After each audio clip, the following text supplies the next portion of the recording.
Welcome to Speak Out, Stand Out by Green Communications, where we're learning how to help our kids become better communicators.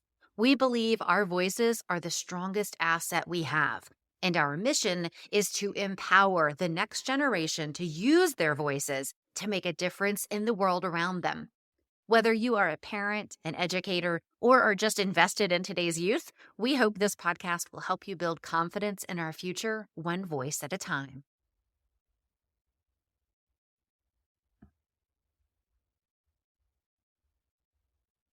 Welcome back to Speak Out, Stand Out. I'm Elizabeth Green, founder of Green Communications, and I am very happy today to have Marjie Hadad with us.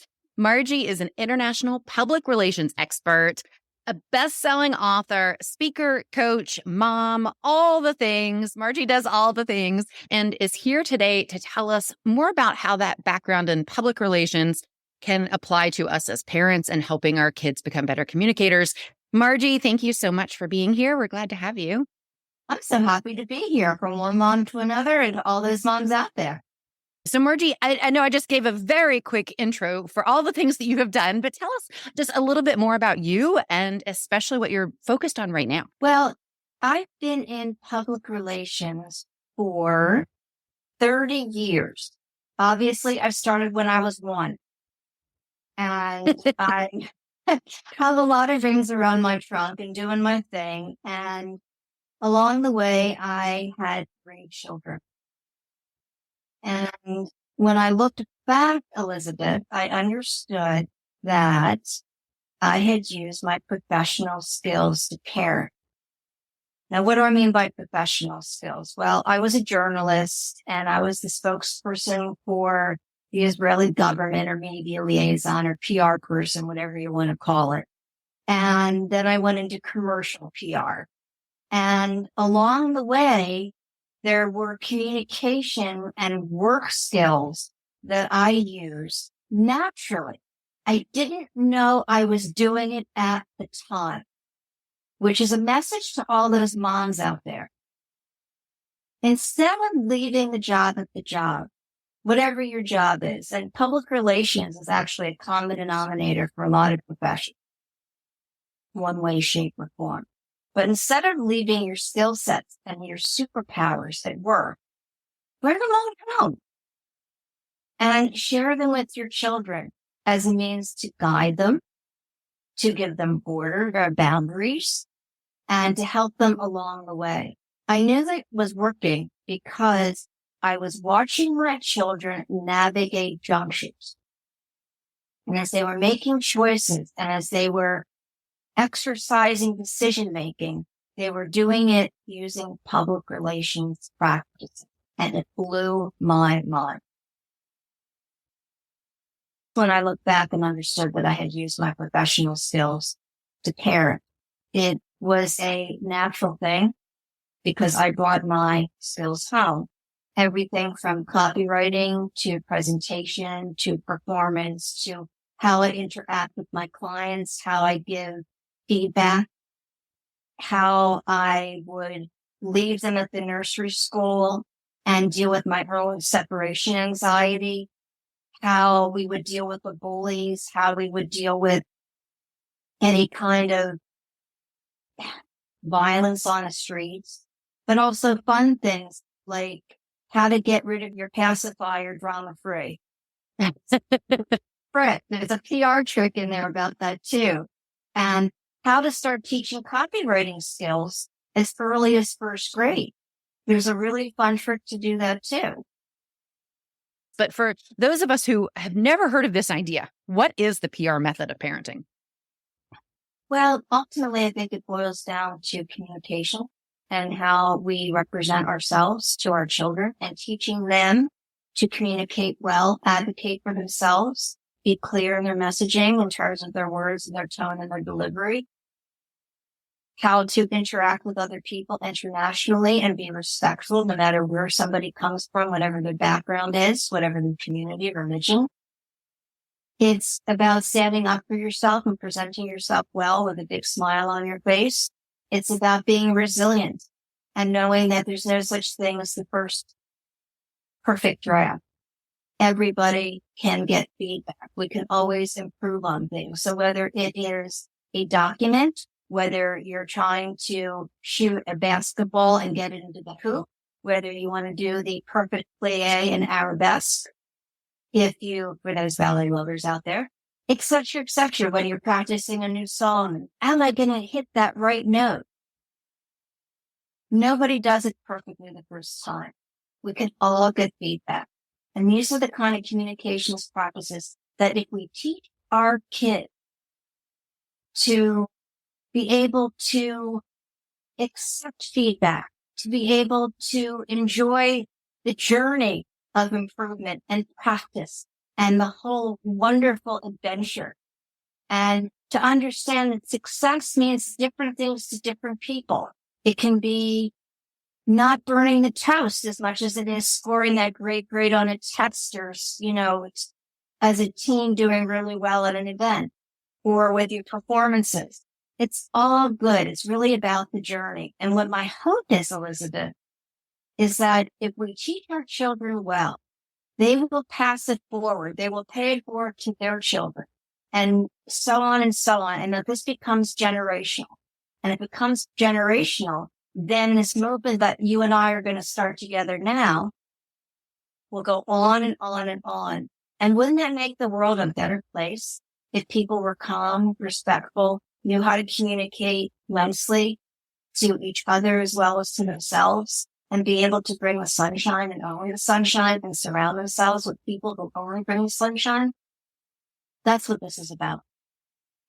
I love it. And I think that this is so relevant, especially right now. I feel like we are going down this trend where the communication skills are just breaking down more and more and more, where we're in this world where we can communicate with anybody around the world at any point in time. And in so many ways, we're getting worse at it, it seems like. So what are some actionable steps that you would say that here's how we teach? Let's think the tween age, right? Like the 12, 13, 14-year-old age range, or maybe a little bit younger, but that kind of age range where they're really forming their own opinions and they're meeting more people and they're going to bigger schools and all of that. Or, what are actionable steps that we can take as moms or dads to build confidence in our kids in their communication skills?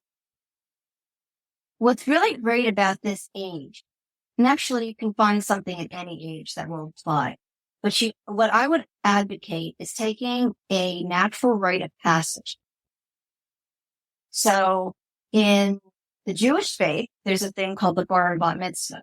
And I'm assuming in all other faiths, there's some version of a rite of passage, whether it's a confirmation or something connected to the Muslim faith, and et cetera, et cetera.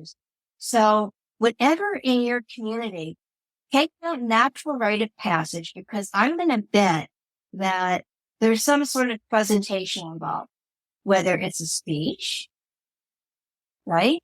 Or it is a presentation in terms of performance, like for the party. Why hire entertainment? You can have your child do something, whatever their passion is.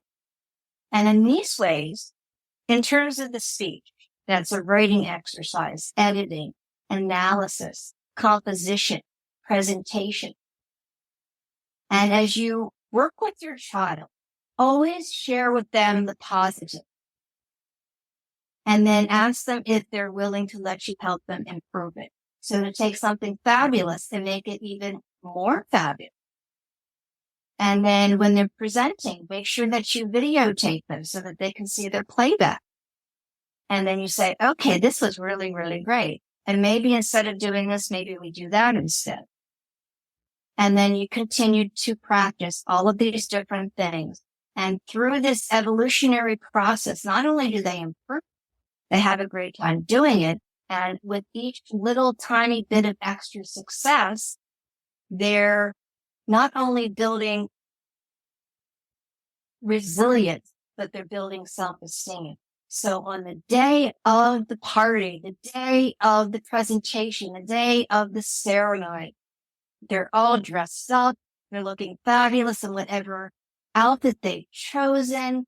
The girls have been to the salon and had their nails done. They're feeling really good. And because of all this practice that you've done together, you've not only had a wonderful bonding experience that strengthened already strong ties, but they stand tall and they know that if they get something wrong, the only people that are going to know is them. The audience doesn't know. The only people who know if it's not exactly how you practice is yourself. Yeah, I love it. We in our speech and debate classes, that is something we always encourage everybody to do is videotape themselves and I always tell them we are our own worst critics. And that can be a bad thing, of course, but we can also learn from ourselves, and watching ourselves is the best way to learn, whether it's giving a speech, playing basketball, a musical instrument, anything. Watching yourself after the fact in a recording is huge. But I really love what you said about starting with positive feedback. I mean, I think everybody's probably familiar with like the sandwich idea. When you're giving feedback to somebody, you start with a positive, then then include the part that they need to work on, end with the positive. But the way you said it was a way I haven't quite heard before. And I love it how you said you gave them great feedback and then you ask, can I help you improve this? Can I help you make it even better? And so it all sounds so positive all the way around. So even when there is critique in there, it is done in a way that they feel a part of it and not that we're just critiquing. Does that make sense? It makes absolute sense. And I have to tell you something. I presentation train CEOs. That's my day job. When I'm not doing the book thing. And my specialty is medical public relations. And I'm regularly training, presentation training, media training my CEOs. And this is exactly the same process.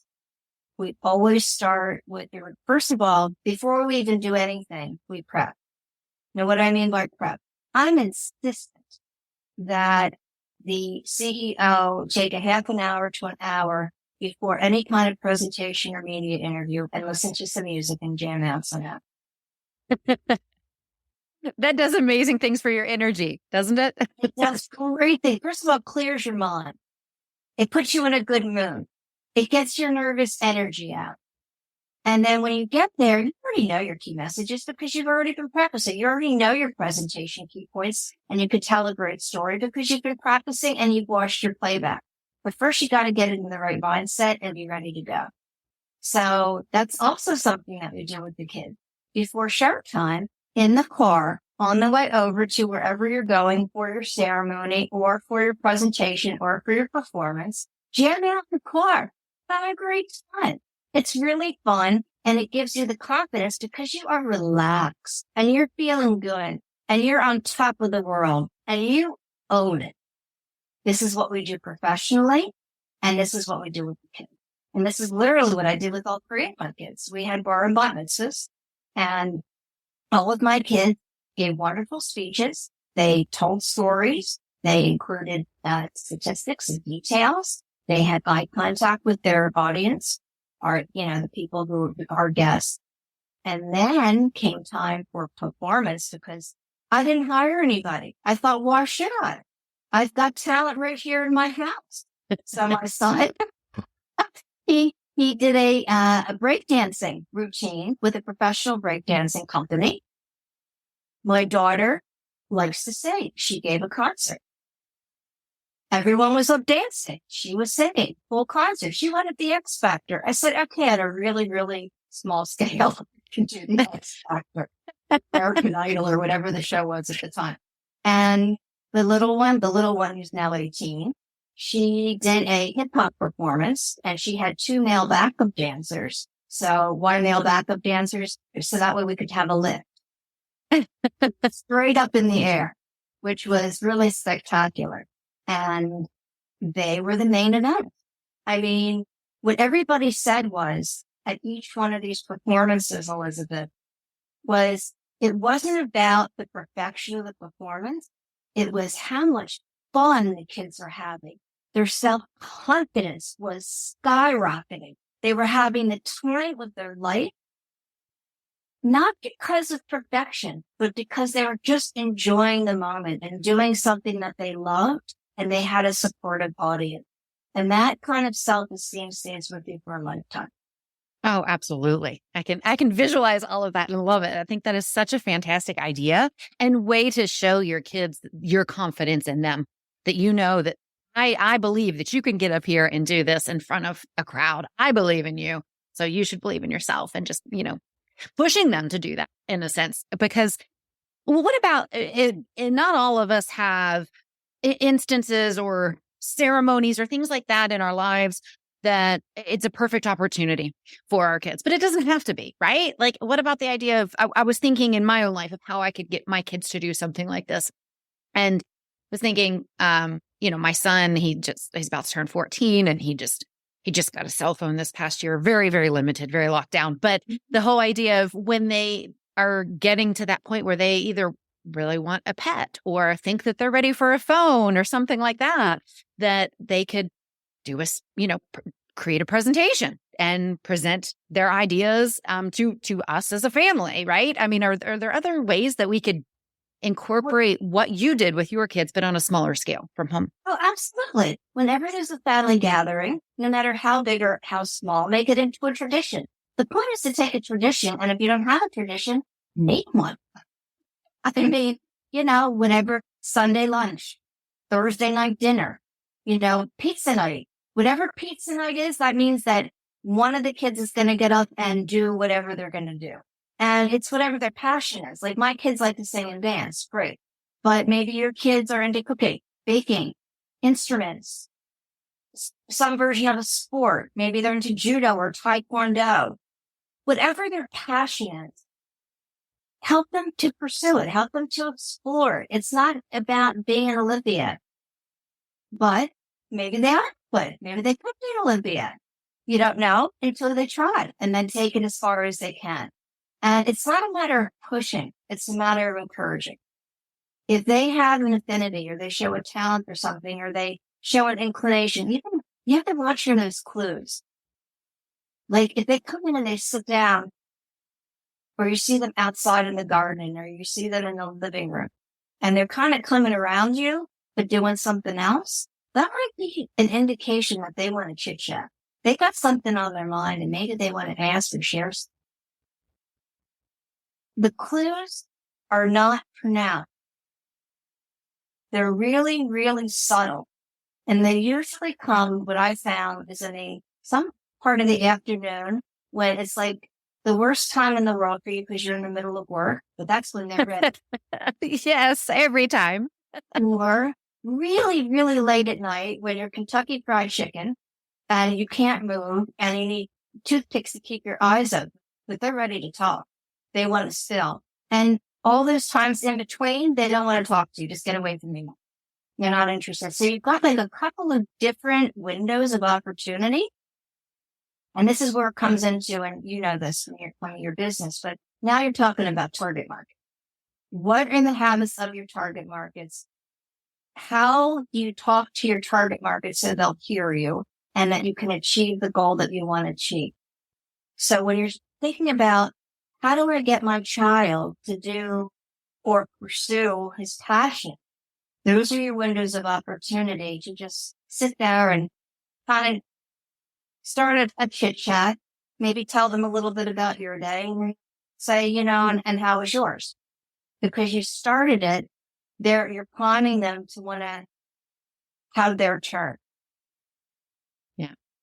And I love it. It doesn't end. 14, it keeps going.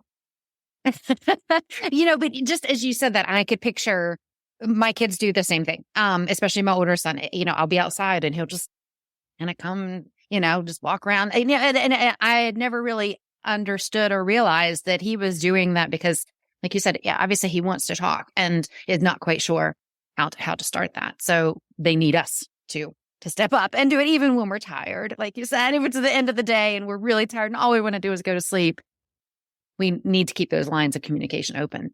What if it's a child that we're seeing is really closing up, as teenagers oftentimes do? Do you have any tips for how we can get them to continue to communicate when it seems like they never come out of their room? They're not kind of hanging around us whenever they want to say something. They're just in their room sulking or something like that. Do you have any tips for those parents that are dealing with that right now? I handle that in a dramatic way. in kind of a fun way with a sense of humor. When the door is locked, the door is locked because they're in their own world and they want their privacy and they want to deal with whatever it is they're dealing with. I knock on the door and ask if I can come in because here's the trick. I have laundry to deliver to your room. Something that they need, that they would want, that they would open the door. Then when you deliver the laundry or whatever it is you're delivering, it's usually laundry with me. Then I plop myself down on the bed and with a big smile and I say, what's going on? You know, something kind of funny. And then, well, nothing. Oh, come on, what's going on? I have kind of a fun thing and then they start laughing and then they start to spill. That's the icebreaker when the wall is up.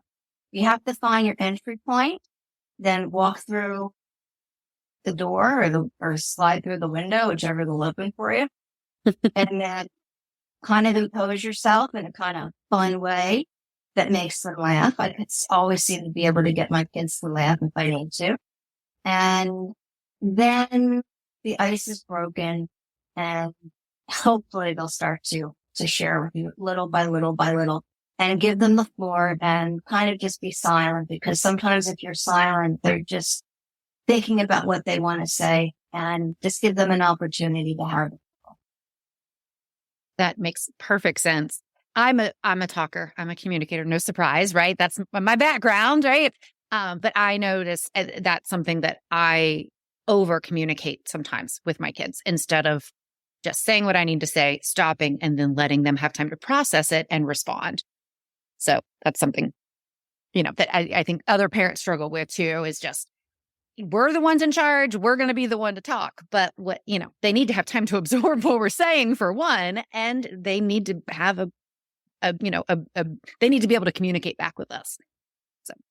Yeah, absolutely. Because so we've got two roles here. One, we're the interviewer. Look in the media.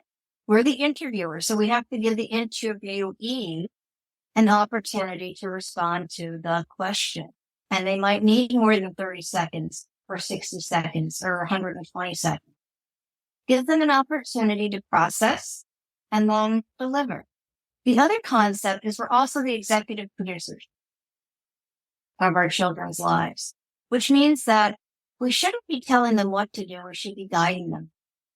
Boundaries, yes, because look, there's laws out there. You have to follow the rules and you have to do what you're supposed to do and legally.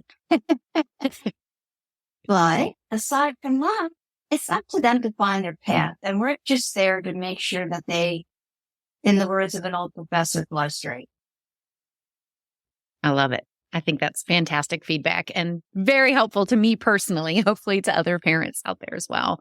Like I said, if I can interject just for 1 second, Elizabeth, flying straight doesn't necessarily mean just flying straight, because sometimes the quickest route between point A and point B might be a zigzag, because we don't always get there on the first try, and we have to find creative ways to achieve the same goal. So what I mean by flying straight is that resilience discussion we had, is that self-confidence discussion, and doing what we can with, within the boundaries that we have to achieve our goals. That's fantastic. Well, Marjie, you have given us a lot of great information already. Is there anything else, any other tips or words of wisdom that you want to share with our audience, especially, like I said, trying to help our kids become good communicators, because we know how crucial that is for them to be able to grow and thrive and make a difference in this world? I would have to say to remember that anything you say to your kid, they hold on to. Just like we hold on to things that our parents and grandparents said, or the words of a teacher or a coach, it settles into their heart and they take it with them into adulthood.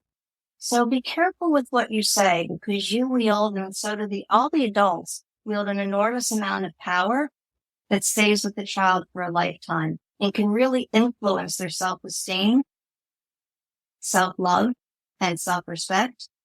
And we want them to feel good about themselves, because the better our kids feel about themselves, the more they'll be willing to try, slip up, try again. And if we enforce how much we love them, how much we're proud of them, how much we believe in them, and that they don't have to be perfect every time. It's okay to slip up. Just go for it and have a great time doing it. Those are the messages that they will take with them into adulthood. And then as adults, they'll be okay to try and try and try until it works out. And that's the kind of people we want running the world. People who aren't afraid to try something until they get it right. Because that is a celebration of talent and a celebration of resilience. And that's how we always get to the award. And I love it. Not necessarily like a real award, but the award of success. Right. Absolutely. And in some cases, real awards too. But most importantly. The other piece of advice is I would just say, Elizabeth, keep your sense of humor. If you keep your focus and you keep your sense of humor, you can get through it. I think that is so important in that because it's not always easy at the end of a long, stressful day or a week or a month, but I think it is absolutely important. And I love too how you talked about you can always get your kids to laugh, and just that action alone is such a lightening feeling and makes people not just happy, but more likely to open up. And so I think that that's a really great point. Here's kind of a fun thing. Not only can I get my kids to laugh, but my kids can get other people to laugh, including. And they probably learned that from you. So it's a massive pay it forward. And that's what I'm hoping and wishing for everyone who is watching this broadcast, that they can adopt some of these PR parenting techniques to make their lives easier, to make the path a little smoother, and to help their kids do their thing. Listen, it's not easy. There's never a day that goes by where there isn't some sort of a drama or a challenge or an obstacle. We all go through the same stuff. It might look different. The window dressing might be different neighborhoods, what have you. It doesn't matter. At the core of it, we're all moms. We all want the same good for our children. The question is how are we going to get there? And I'm hoping that with these public relations practices that we use every single day, not just in the public relations profession, but in all sorts of different professions, that we can apply them at home and help the next generation and generations to come. That's fantastic. And Marjie, where can people find your book? First of all, there's the website, PRFOR.life. Now you're probably hearing my original Pennsylvania accent come. The other place that you can go to, because the book is actually on pre-order now on Amazon. We will link to the website and the book and all of the things in the show notes so you can go check it out. And again, we appreciate your time. Thanks, Marjie. Elizabeth, and it's been so much fun from one media expert to another. I'm so happy to know you, and I'm very happy to talk with your community. Ladies, let's do it together. We're all in this together. If you are looking for more ways to build communication skills in your kids, grab our free mini lesson on how to craft a polished and professional speech out of thin air, along with 52 fun prompts so your kids can practice every single week. You can find that along with info about our upcoming public speaking and debate courses for kids at greencommunicationsedu.com.